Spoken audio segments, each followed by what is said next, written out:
الرحمن الرحيم أما السفينة فكانت لمساكين يعملون في البحر فأردت أن أعيبها وكان وراءهم ملك يأخذ كل سفينة غصبا وأما الغلام فكان أبواه مؤمنين فخشينا يرهقهما طغيانا وكفرا فأردنا أن يبدلهما ربهما خيرا منه زكاة وأقرب رحما وأما الجدار فكان لغلامين يتيمين في المدينة وكان تحته كنز لهما وكان أبوهما صالحا إن الله وملائكته يصلون على النبي يا أيها الذين آمنوا صلوا عليه وسلموا تسليما اللهم صل على سيدنا مولانا محمد وعلى آل سيدنا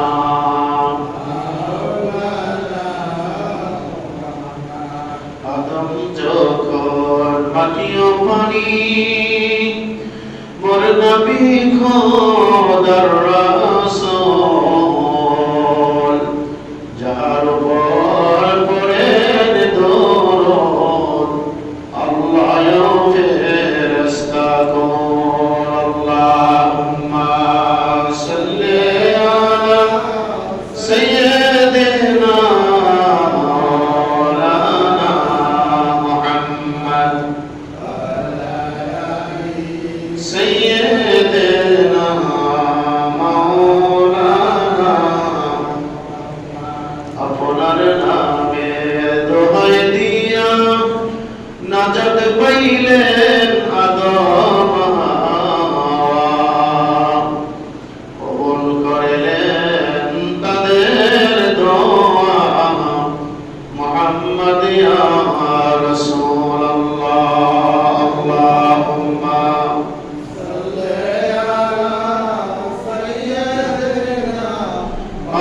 مولانا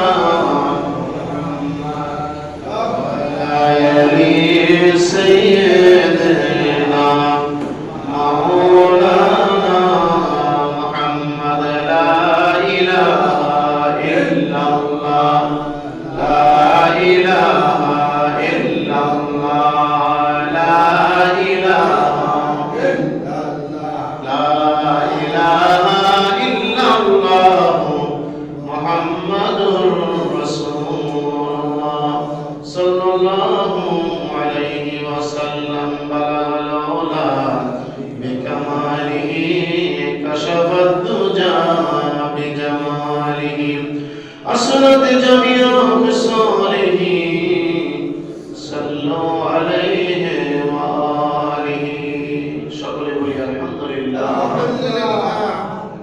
মহান রব্বুল আলামিনের দরবারে অসংখ্য অগণিত শুকর আর সুজুদ যে আল্লাহ পাক আমাদেরকে পবিত্র জুমার দিনে আল্লাহর বেহেশতের বাগানে দোয়া কবুলের স্থানে মাগফিরাতের দিবসে গরিবের জন্য হজের দিনে আল্লাহর জান্নাতের বাগানে আসার বসা মহান আল্লাহ তাআলার ইবাদত করার সুযোগ এবং তৌফিক দিয়েছেন আমরা সকলে বলি আলহামদুলিল্লাহ লক্ষ কোটি দরুদ সালাম প্রেরণ করছি শাফিউল মুজনিবিন রাহমাতুল লিল আলামিন আমাদের প্রাণের নবী মুহাম্মদ রাসূলুল্লাহ সাল্লাল্লাহু আলাইহি ওয়াসাল্লামের ওয়াজা মুবারকে সোনার মদিনা মুনাওয়ারা আমাদের দরুদ সালাম পৌঁছায় দেন সকলে বলি আল্লাহুম্মা আমিন আল্লাহ পাক রব্বুল আলামিন সূরা কাহফের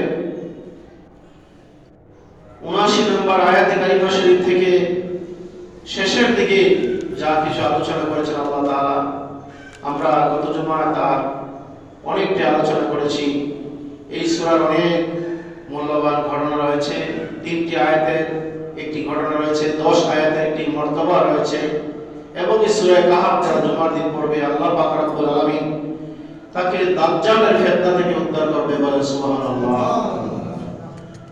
আমাদের মনে আছে যে হযরতে খিদির আলাইহিস সালাম, যাকে মূসা আলাইহিস সালাম পাওয়ার জন্য, যে মূসা আলাইহিস সালাম খিজির আলাইহিস সালাম নদী পার হয়ে নৌকার মাধ্যমে এপার থেকে ওপারে গিয়েছিলেন, যাইবার বেলা নৌকাটি দিকে যাচ্ছিল, সেদিকে একজন জালিম বাদশা ছিল যে এই পথে চলা চরকারি প্রতিটি ভালো নৌকায় ছিনিয়ে নিত।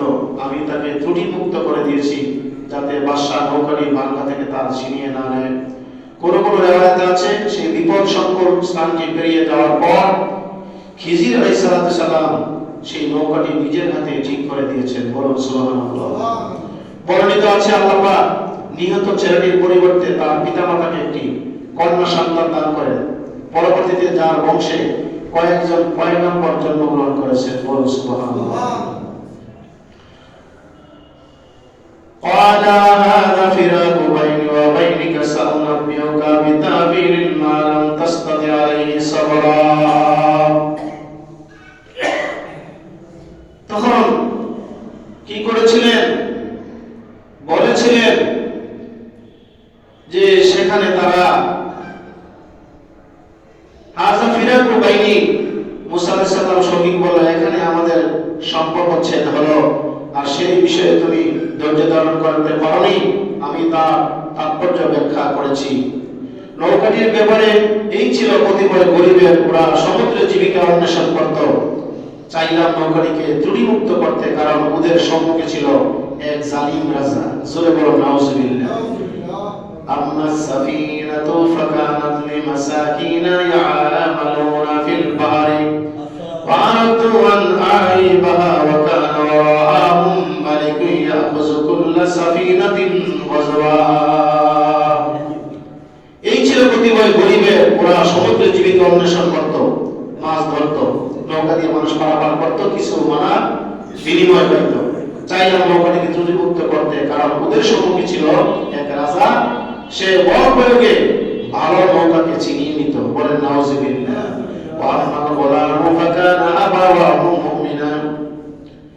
আর কিশোরটি তার পিতামাতা ছিল বিশ্বাসী, আশঙ্কা করলাম আবাহু মুমিনাইনি ফাখাশিনা আইয়ুরহিকাহুমা তুগয়ানা ওয়া কুফরা।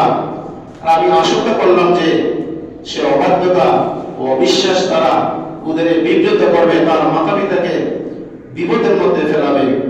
ওয়া আম্মাল গুলামু ফাকানা আবাওয়াহু মুমিনাইনি ফাখাশিনা আইয়ুরহিকাহুমা তুগয়ানা ওয়া কুফরা فأردنا أن يبدلهما ربهما خيرا منه زكاة وأقرب رحما।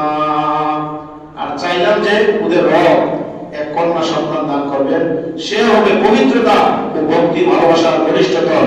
وأما الجدار فكان لغلامين يتيمين في المدينة وكان تحته كنز لهما وكان أبوهما صالحا। আর ওই প্রাচীরটি বস্তুত এটি ছিল নগরবাসীর দুইজন পিতৃহীন কিশোরের, এর নিচে ছিল ওদের পুত্রধন, ওদের পিতামাতা ছিল নেককার।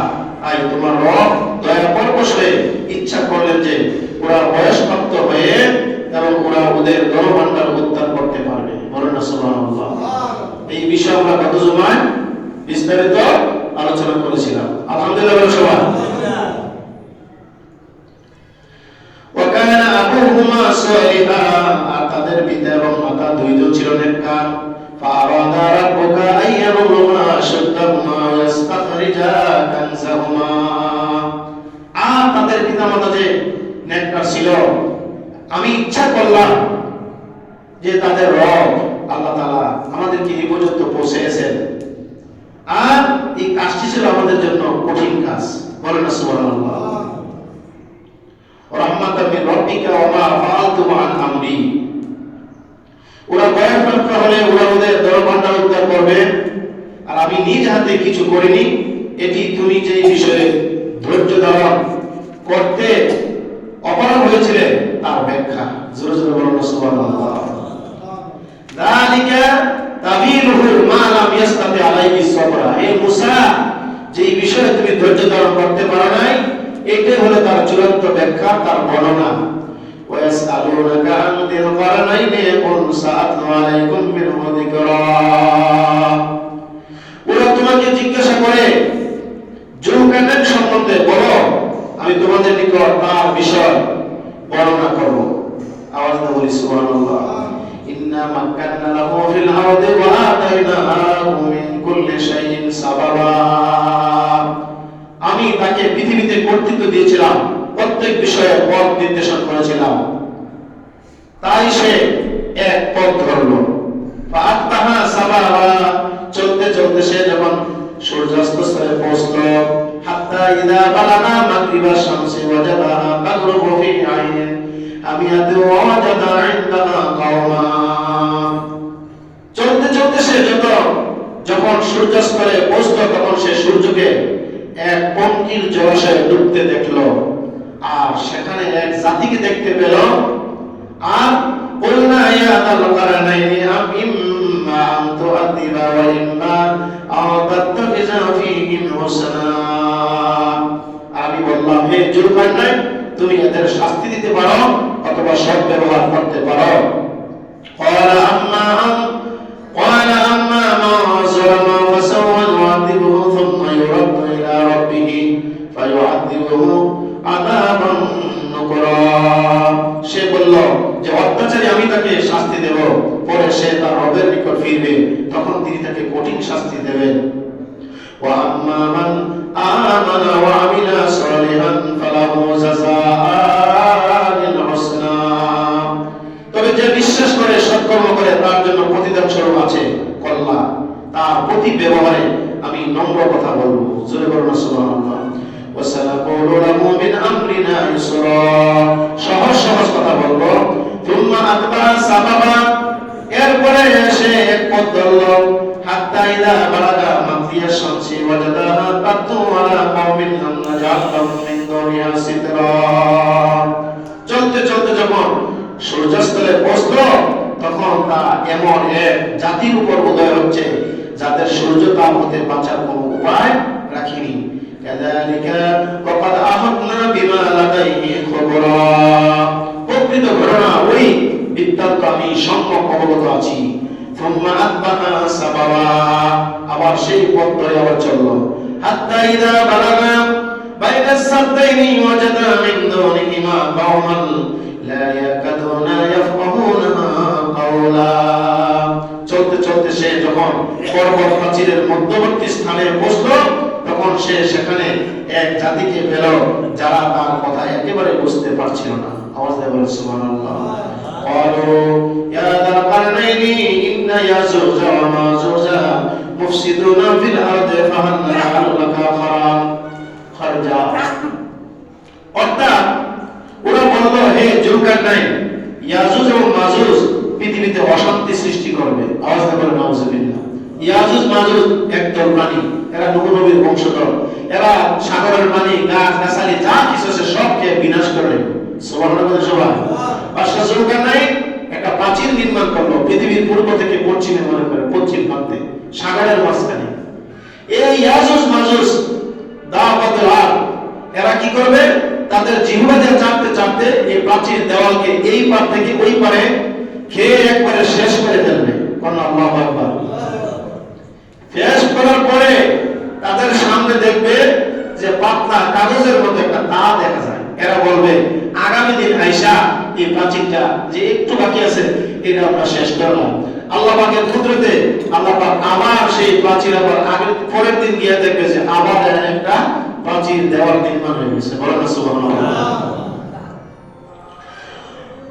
ক্বালু হাযাল কারনাইন। ওরা বলল, হে যুলকারনাইন, ইন্না ইয়াজুজা ওয়া মাজুজা মুফসিদুনা ফিল আরদি। নিশ্চয়ই ইয়াজুজ মাজুজ তারা জমিনে ফাসাদ সৃষ্টি করবে।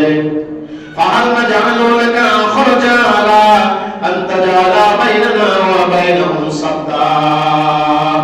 তুমি বললে আমরা তোমাকে এই সত্যে কিছু করে দেব যে তুমি আমাদের এবং ওদের মধ্যে এক প্রাচীর গড়ে দেবে। বলেন না সুবহানাল্লাহ। ক্বালা মা মাক্কান্নি مكنني فيه ربي خير فأعينوني قوة أجعل بينكم وبينهم ردما। সে বলল, প্রভু আমাকে ক্ষমতা দিয়েছেন তাই উৎকৃষ্ট, তাই আমাকে শ্রম দ্বারা আপনি সাহায্য করেন। জোরে বলুন সুবহানাল্লাহ। আজআল বাইনাকুম ওয়া বাইনাহুম রাদমা, তোমাদের ও ওদের মাঝে শক্ত একটা প্রাচীর করে দেব। আতুনি যুবরাল হাদীদ,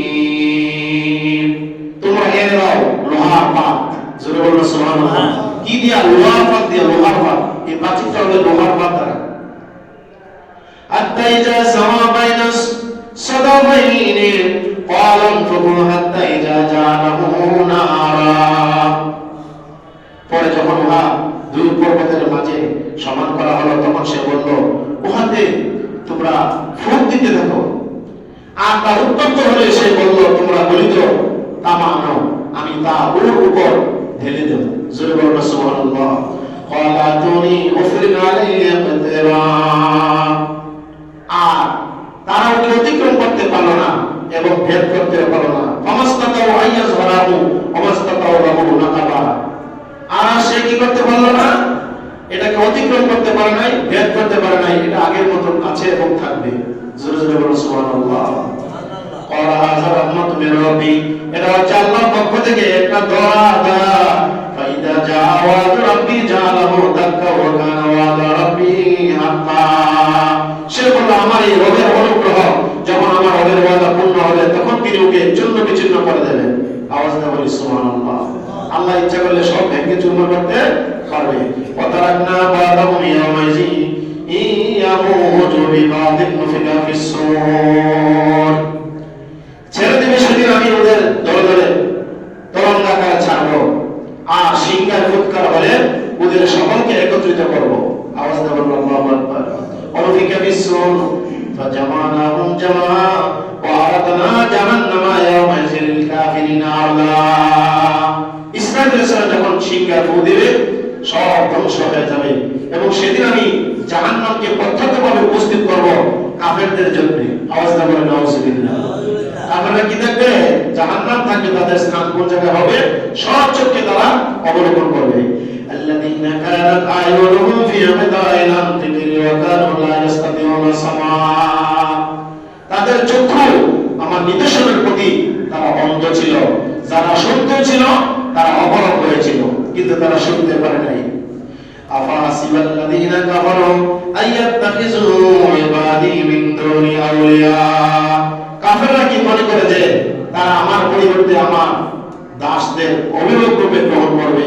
আমি জাহান্নামে প্রস্তুত রেখেছি কাফেরদের অভ্যর্থনার জন্য। আওয়াজ দিয়ে বলেন নাউযুবিল্লাহ। মুসলমানরা মারা গেলে কই যাবে? জান্নাতে। আর কাফেররা মারা গেলে কই যাবে? ফি নারে জাহান্নাম খালিদিনা ফিহা। অচিরে তারা তাদের জাহান্নামে তাদের নিজের জায়গার মধ্যে তারা অবস্থান করবে। নাউযুবিল্লাহ বলে সবাই। قُلْ هَلْ نُنَبِّئُكُم بِالْأَخْسَرِينَ أَعْمَالًا।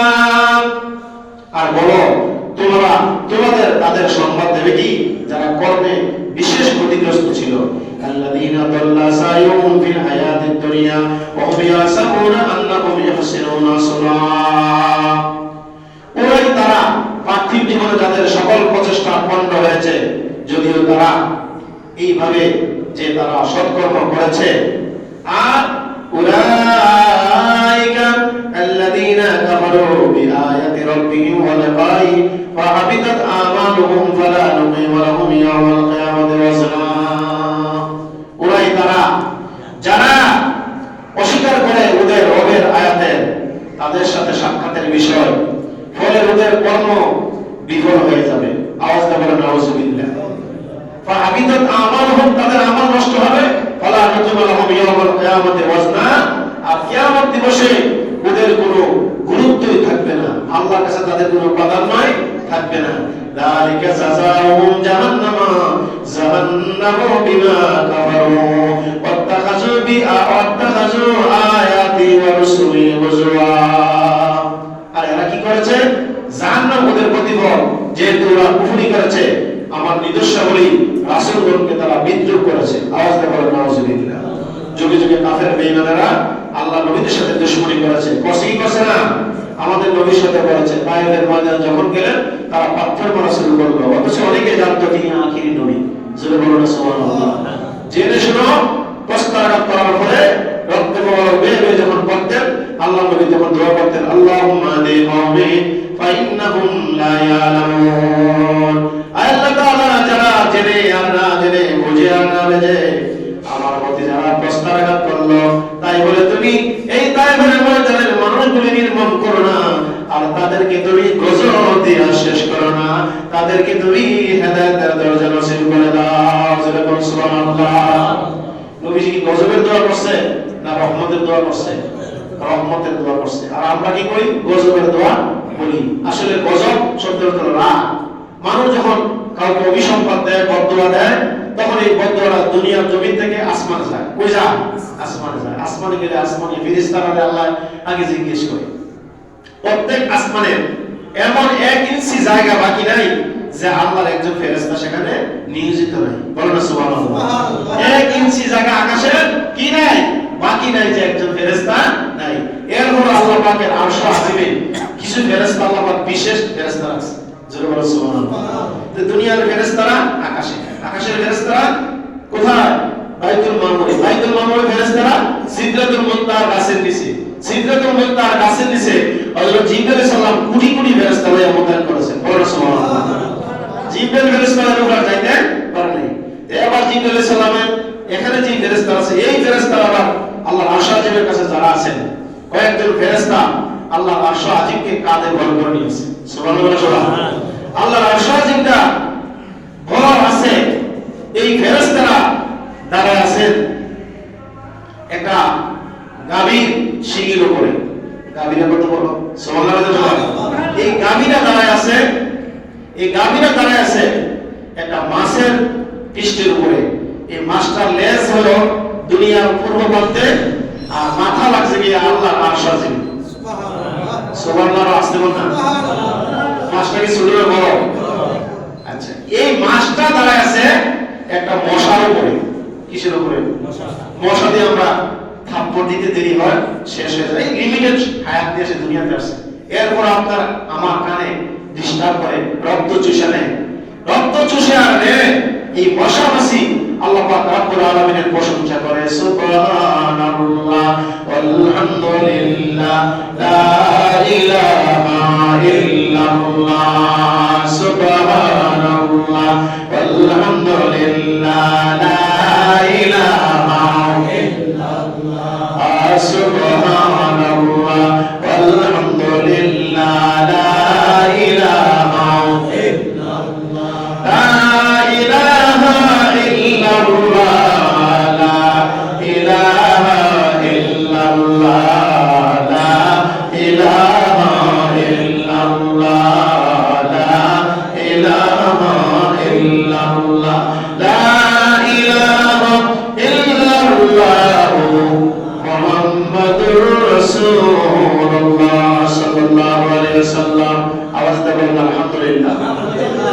আল্লাহ পৃথিবী সৃষ্টি করেছে 6 দিনে। কয় দিনে?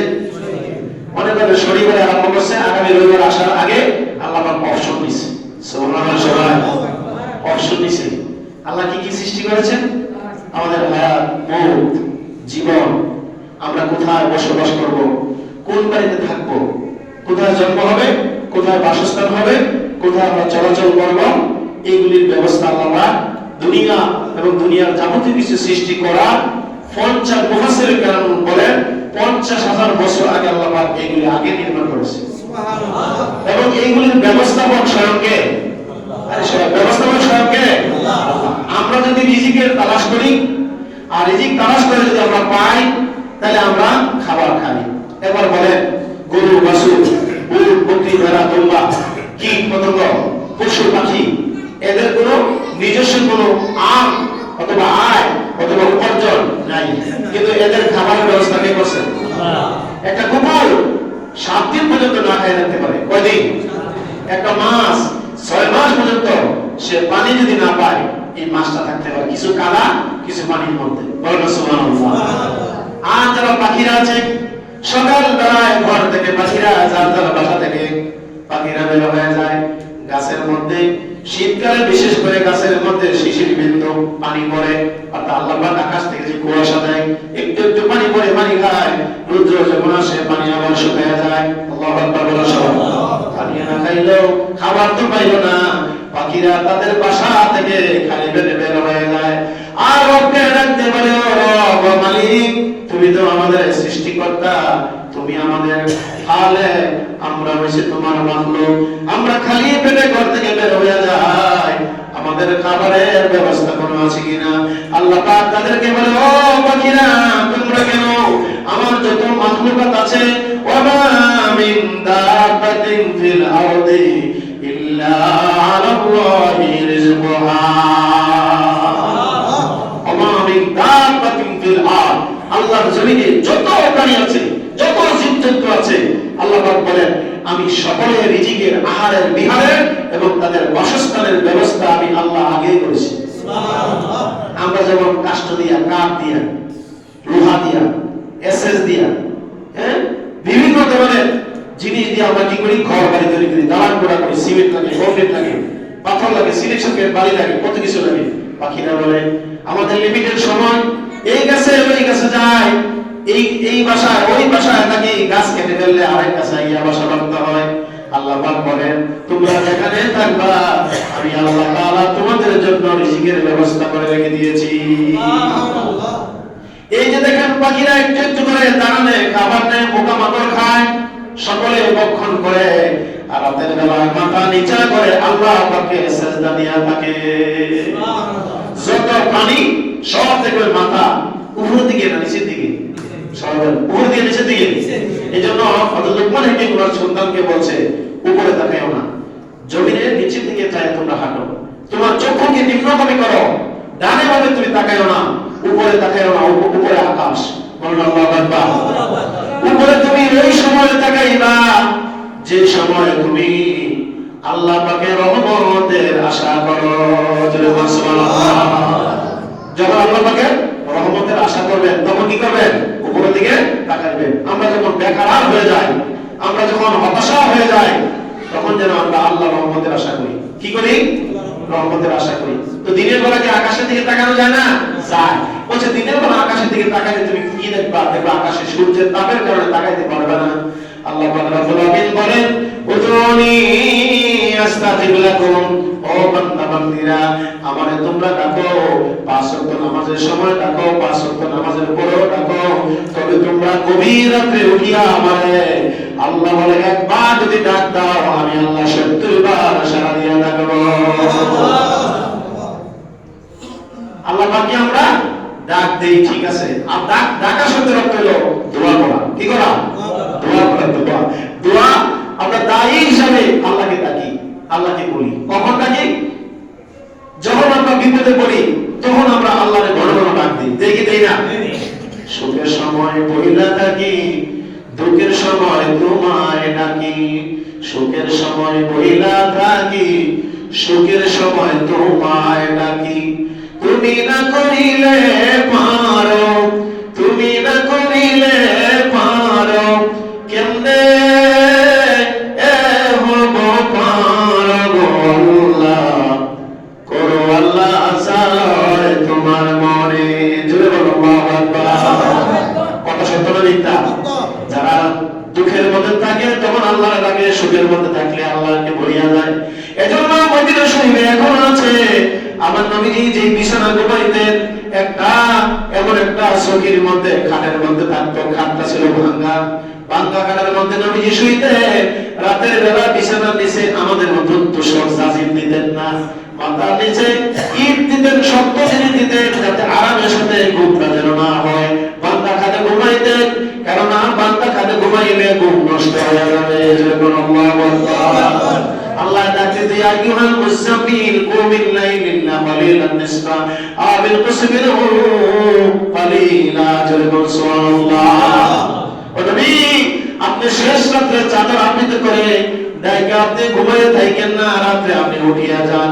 শেষ রাতে উঠেন, এই জন্য আমি আল্লাহ রাব্বুল আলামিন তখন দুনিয়ার প্রথম আসমানে আসি। সুবহানাল্লাহ। আল্লাহ কোন মাসে? প্রথম আসমান কোনটা? এই যে আমরা যে আসমান দেখতে পাই, এরপরে তো আরো 6টা আকাশ আছে। আল্লাহু আকবার বলুন। ইয়া আইয়ুহাল মুযাম্মিল কুমিল লাইল, ও নবী মুযাম্মিল মানে চাদর, আপনি তো নবী। আমরা চাদর যত গায়ে দেই, যত আমরা কম্বল গায়ে দেই, অত ঘুমরা আমাদের গলা গলা সাইবা ধরে। ফজরের আযান দিতেছে, এরপর নাক ডেকে আমরা ঘুমাইতেছি। ঘুমাই কি ঘুমাই না? মন ঘুমায় না রে, ঘুমায় না আর, একবার ঘুমাইবা তুমি কবরের মাঝার, মন ঘুমায় না রে। জোরে করো আল্লাহু আকবার। বাড়ির পাশে বাঁশের ঝাড় আছে না নাই? বাড়ির পাশে কবর আছে না নাই? প্রতিদিন আপনাকে আমাকে কবর 5 বার ডাকতে আছে। ও ঘরের মালিক, বাড়ির মালিক, জায়গার মালিক, জমির মালিক, তুমি কিন্তু আমার ভিতরে নেবে, আমার উপর দিয়ে তুমি লম্বা সফর করছো, প্রতিদিন হেঁটে হেঁটে তুমি যাও, কিন্তু আমারে তুমি আঘাত করো না। একদিন আমার ভিতরে যখন তুমি আসবা, আমি কিন্তু টান দিয়ে তোমাকে 70 গজ তলে নিয়ে যাবো। আল্লাহু আকবার বলে।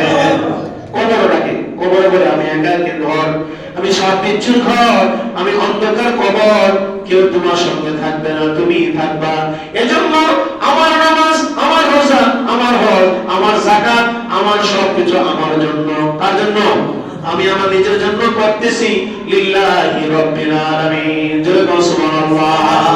সবকিছু একচ্ছত্র মালিককে আল্লাহ। কিন্তু নামাজ, রোজা, হজ, যাকাত তার প্রতিদান আমরা নিজেদের পাবো। ইবাদত বন্দেগী যত বেশি করবেন, তত আপনি সওয়াবের অধিকারী হয়ে যাবেন। জয় বলো আল্লাহু আকবার। قل لو كان البحر مدادا لكلمات ربي لنفد البحر قبل أن تنفد كلمات ربي ولو جئنا بمثله مددا। আওয়াজ দাও আল্লাহু আকবার। জোরে বলুন সুবহানাল্লাহ। আল্লাহ বলেন, বল ও নবী আপনি বলুন, আপনার উম্মতকে আপনি জানিয়ে দেন, قل لو كان البحر مدادا لكلمات ربي لنفد البحر قبل أن تنفد كلمات ربي ولو جئنا بمثله مددا। ও নবী আমার বান্দাবান্দির বলুন, যদি আমি আল্লাহর তারিফ প্রশংসা করতে চাই, তারা যদি সাগরের কালি দিয়া, কালিরে যদি তারা কি বানায়, কালি দিয়া কি করে লেখা শুরু করে, কলম দিয়া সাগরের পানিরে কালি বানাইয়া, আর জমিনটারে যদি কাগজ বানাইয়া লিখতে লিখতে যদি আমি আল্লাহর শুরু থেকে শেষ পর্যন্ত, আমি আল্লাহর প্রশংসা করে দুনিয়া শুরু থেকে শেষ পর্যন্ত, তাদের কলমও শেষ হয়ে যাবে, কালিও ফুরিয়ে যাবে, কাগজও শেষ হয়ে যাবে, কিন্তু আমি আল্লাহ রাব্বুল আলামিনের তারিফ আর প্রশংসা বাকি থাকবে। সুবহানাল্লাহ। প্রশংসা হবে কার? আল্লাহ। আর যখন প্রশংসা কার? আল্লাহ।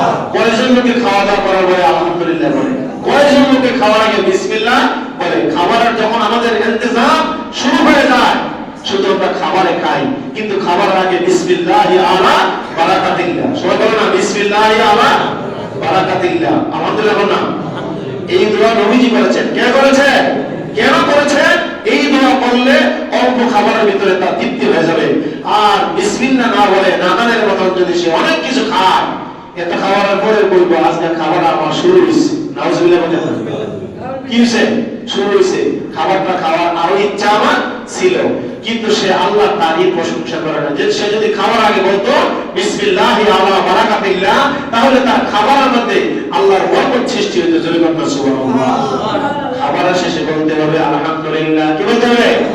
আলহামদুলিল্লাহিল্লাযী, আমার সাথে বলেন আলহামদুলিল্লাহিল্লাযী আত'আমানি ওয়া সাকানি ওয়া জাআলানি মিনাল মুসলিমিন। জোরে বলুন সুবহানাল্লাহ। আমি নিজে খাওয়ার পরে আলহামদুলিল্লাহ যে আত'আমানি, আর যদি আমরা সবাই খাই তাহলে বলতে হবে আলহামদুলিল্লাহিল্লাযী আত'আমানা ওয়া সাকানা ওয়া জাআলানা মিনাল মুসলিমিন। জোরে বলুন সুবহানাল্লাহ। আল্লাহ তোমার দেওয়া নিয়ামত খাইলাম, তোমার রিজিক খাইলাম, পানি খাইলাম, তরকারি খাইলাম, ভাত খাইলাম, ডাল খাইলাম, যা কিছু খেলাম সবকিছু আমি মুসলমান হিসাবে আল্লাহ তোমার অনুগত বান্দার অন্তর্ভুক্ত আমারে কবুল করে নাও। সুবহানাল্লাহ। বছরে কয়টাই? সবাই কয়টাই? দুইটা। আপনার আমার জীবনে কয়টা গরু খাইছেন হিসাব আছে? কেউ জানেন নি? আমিও না, আপনিও না, কেউ বলতে পারবো না। কিন্তু আল্লাহ বলেন লাইন শাকারতুম লাযিদান্নাকুম, লাইন শাকারতুম লাযিদান্নাকুম ওয়া লাইন কাফারতুম ইন্না আযাবি লাশাদীদ। বান্দারে 50 বছর, 60 বছর, 70 বছর, 100 বছর, 150 বছর, 200 বছর, 500 বছর, 1000 বছর হায়াত পাইয়া তুমি যতটা গরু, উট, বকরি, ভেড়া, কবুতর, হাঁস, মুরগি খাইলা তোমার কিন্তু মনে নাই, কিন্তু আমি আল্লাহ তাআলা কিন্তু মনে আছে। সুবহানাল্লাহ। আচ্ছা, আল্লাহর কাছে আল্লাহ জানা আছে নি? আছে। সবাই বলেন আল্লাহ জানা আছে নি? আল্লাহ কিন্তু জানা আছে। ওয়া ইন তাউদ্দু নি'মাতাল্লাহি লা তুহসুহা। আল্লাহ বলেন বান্দা খাও, খাওয়াতে কোনো আনিশ নাই। আমাদের না, যাদের তৌফিক আছে এরা বেশি খায়, যারা গরিব মানুষ অল্প খায়। আল্লাহ পাক বলেছেন যা তুমি পাইবা, যা খাইবা একবার বলো আলহামদুলিল্লাহ। তাইলে কি দেওয়া লাগবে না? 50, 60, 70, 100 বছরে যত গরু খাইছেন, বকরি খাইছেন, কবুতর খাইছেন, হাঁস খাইছেন, কবুতরের বাচ্চা খাইছেন, আল্লাহ পাক হালাল জাতীয় খাবার সাত থেকে খাওয়াইছে, একটা হিসাব আল্লাহ দিবে না। একবার আলহামদুলিল্লাহ বলার সঙ্গে সঙ্গে আল্লাহ বলেন যা খাইছো সামনে যারা ভালো বেশি বেশি ব্যবস্থা করে রাখছে, আরো বাড়াই দেবো, আরো বাড়াই দেবো, আরো বাড়াই দেবো। সুবহানাল্লাহ। আর শুকরিয়া আদায় না করলে ইন্না আযাবি লাশাদীদ, যেমন নিয়ামত দিছি যদি শুকরিয়া আদায় না করো আবার কঠিন শাস্তি আছে। জোরে জোরে নাউজুবিল্লাহ। আচ্ছা, হিসাব দেওয়া লাগবে কি লাগবে না?